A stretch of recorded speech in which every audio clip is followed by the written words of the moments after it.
So there's the title of the talk. I'm just going to say this is actually asking the question, because we keep hearing about SESs. And the question really is, how do we design projects and programs to have the systemic sensibility? It's all well and good in words, isn't it? But how do you do that in practice? So this is really experiences that we had from, I'll tell you now a little bit about it. It's a 7-year program, and it's a forthcoming paper. So a lot of the detail will be there. This is really a bird's eye view of that program, and just a quick thanks to all my co-authors. There they are. All right, a little bit of introduction about ourselves. As a ward, we're a non-profit, we're an action research and implementation-based organization. We've been around for about 20 years. We work mainly in Southern Africa, and we work across a range of fields like water resource management, governance, biodiversity, climate change, and livelihoods, and poverty as one of the issues. So that's a ward. And then the work I'm going to talk to you about is a program known as RESLIM. Some of you will have heard this. It was a program designed to look at resilience building in the Olifants River catchment, not the one here, but the one in Limpopo. And the objective of the program was to improve transboundary management, gosh, that's quite a mouthful, of the Olifants Basin, and to enhance the resilience of people and ecosystems. But we added the words through systemic social learning. And that's the bit that I really want to talk to you about. I think it's, for me, it's certainly the most interesting bit. A little bit about the catchment. It is a major contributor of flow to the Limpopo Basin. It's a transboundary system shared between South Africa and Mozambique. And it contributes about 40% of the flow to the lower Limpopo. So it is really quite critical. When we first got involved in the work way back, a colleague of mine and myself, Derek Troy. So when we started the work in 2005, it was a really odd situation because the river dried up, the Olifants River dried up for over 2 months. And it was in a wet season, and we had this incredible enabling environment in South Africa and in Mozambique. So the question, it pointed to a whole lot of systemic issues of why that was happening. The other thing that had become very noticeable was these kind of indicators of systemic sickness, if I can put it that way. So we had the crocodile deaths starting in 2010. You might even recognize somebody standing there. And that continued for about another 2 or 3 times. We had a lot of fish kills. And it's an area where we just see increasing footprint of mining and a bunch of other drivers. So these were all indicators that there was something systemically wrong with the system. And we needed a new way of thinking. We couldn't use the same linear thinking. So, sorry, and I hear this is going in and out. So here we go, there's the Olifants Basin. We've got a range of drivers of change, mining, industrial agriculture. It's a very different thing to normal agriculture. About 120 wastewater treatment works not functioning, crocodile deaths, and all of this is cascading into Mozambique, and it's compounded by climate change.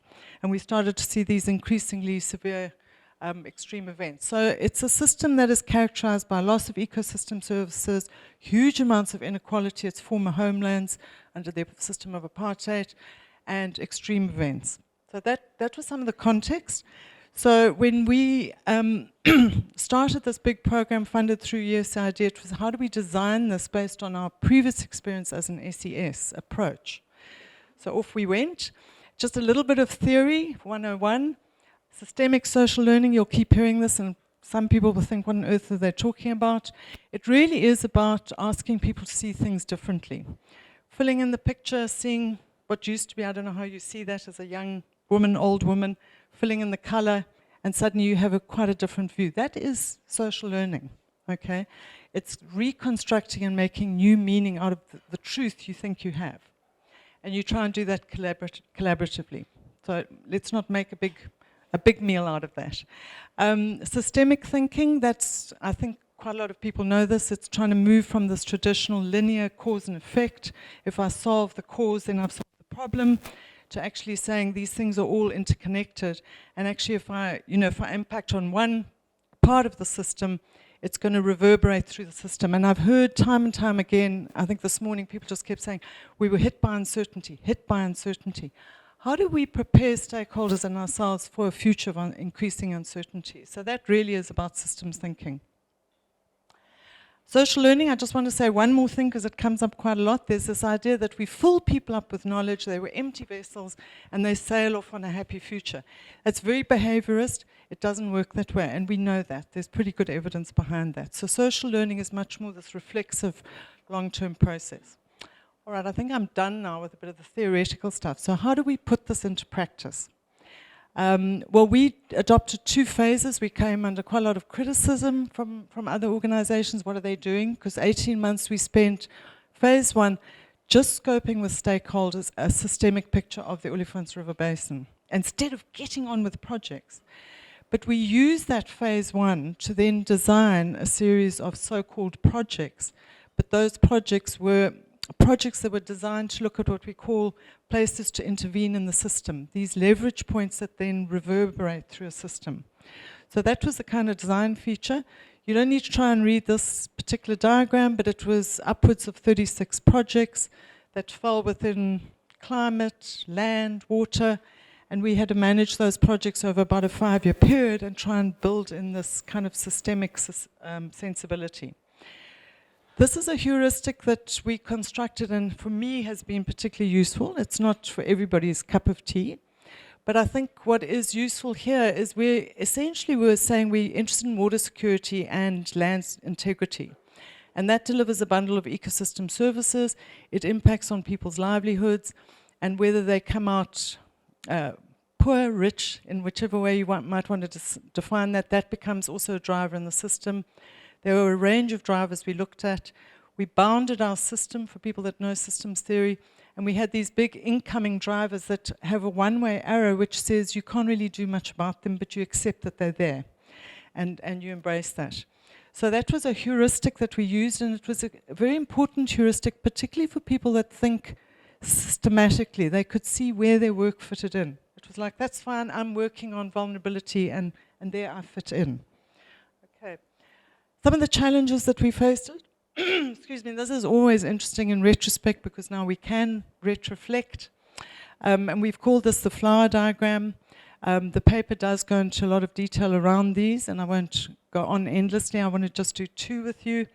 But they're kind of key challenges for an SES approach.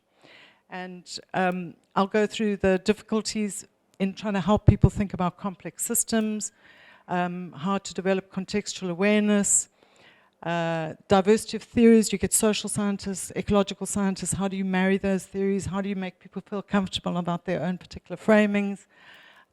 Practices. I can't emphasize this enough because it's practices that mediate the relationship between policy and the natural resources, and it's there that we achieve transdisciplinarity, etc., etc. Collaboration, I'm going to talk about power and politics in more detail. I'm not going to say anything more there. About how is learning enabled, how do we create safe spaces for learning, a culture of it's okay to make mistakes. And a thing called institutionalization, which can be a horrific word, it means how do you embed and kind of support new ways of doing things, particularly systemic thinking. And then tools, everybody loves tools. These are conceptual tools, physical tools. We might touch on those just now. So what I've done, this is way too much to go through in my remaining 6 minutes. So I'm going to just talk a little bit about 2 of them if there's time. One would be politics and power, and this one was how do you build appreciation of complexity. This is my favorite diagram because we say, oh, we have complex systems. And then those of us that work in systems, we throw this at people and we say, you see, it's complex, do something about it. Okay, my question is, what does that make you want to do? I think it makes you want to run and stay in your bubble, doesn't it? So how do we help people develop a sensibility that goes from saying, I accept it's complex, I don't work in that field and that's fine, to eventually doing systems thinking in practice? And that's really what we designed the approach to do, was to help people through this progressive social learning exercise. And you can see people there. In this case, we were using causal loop diagrams. Okay, and really what you're trying to do is to get people to appreciate feedback loops. And this idea that you get uncertainty like COVID. None of us had planned for that, as we heard. This is an example from climate change literacy. 5 minutes left, thank you. And what we did here, the only bit of science really was some modeling that we did. We know we're facing increased temperatures, and then we ran a conversation. And we said, well, how is it going to affect water, health, and food security? And on this, people then planned adaptation options, and they didn't do the single, if I just do that, then I'll get that. All right, this is another example from Palabora, with a big bun fight, SANParks, municipality and the mines, everyone hated each other, and we were just seeing terrible water quality going into Kruger and Mozambique. We did one of these horrendograms with them. This took us 12 months, people. We didn't do this in a day. And it was a slow process of bringing people on board. So that's a really strong emphasis. And it was really about making sure that we link these factors that you see up there. And there's a paper that is out about this. You can read some more detail about it. This heuristic, why it was important is it revealed what we don't know. And there's a lot we don't know about interrelationships. So we had to say then, well, what is it that we can live with specialist or stakeholder-based knowledge? How much do we really need to go and research and know? Because we're not going to know everything. Okay, so I am going to take 3 minutes to just talk about this really thorny issue of politics and power. And I can't emphasize this enough. Ecosystem change cannot be understood if you don't accept that there is a political interest in natural resources. And it plays out in very positive ways, and it plays out in very pernicious ways. And the SES community has been criticized for not working with this properly. It's like, sorry, I don't do that stuff. No, catch a wake up, it's true.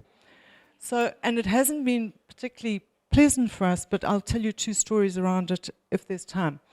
One of them was about a systemic shift that we had to make during the program, really uncomfortable for staff.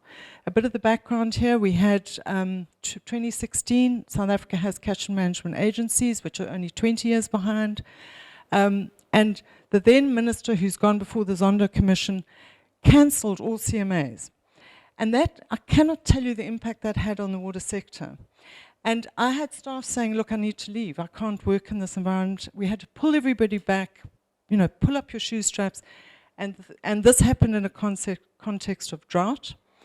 And what the question then that we posed, or I posed to them, is what can we do? And apologies to those of you in government. I don't mean this in any offensive way. What can we do despite government? How can we build resilience so that we're ready for this uncertainty and change? And there's a paper that's coming out in ENS on this, but essentially what we did is we mobilized a whole lot of systemic tools, first ever in the world. This one tracks flow in real time. I think Robin spoke about it. Decision support systems and these networks for collective action. And we managed to keep the river flowing in the worst drought in record. Okay, and that was all built on trust, but also the systems thinking behind it. So the very last one I'm going to talk about is another center of politics and power, which was completely different, not around water. This was around a land claim for a nature reserve known as Halametsi, the most beautiful area. I'd encourage you to go there. The land claimants came to us and said, we've been waiting for over 10 years for a resolution to this. Can you please help us? The co-management agreement doesn't look very lekker at all. And so we got involved in that. We took a systemic approach. We were able to reveal a whole lot of issues, dispossession, the importance of the reserve to livelihoods, to agriculture. It's a strategic water source area, huge biodiversity area, beautiful, please go there. But what it was essentially about was power. And it was power that people were losing, government was losing the sense of identity of I know I'm the owner.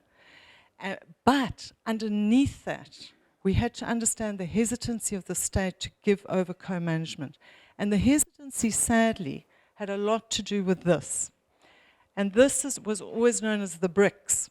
Okay, so as the state land, and I have to be very careful saying this, but it has come out in some reports, the state was involved in using finances through the reserve to move these BRICS, and the BRICS were never used, and many other things, okay?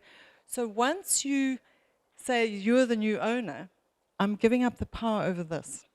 And if we don't understand this in socio-ecological systems, I think that we're falling far short of what a real SES approach is. Okay, so that's in a book, Power Taken, Power Given.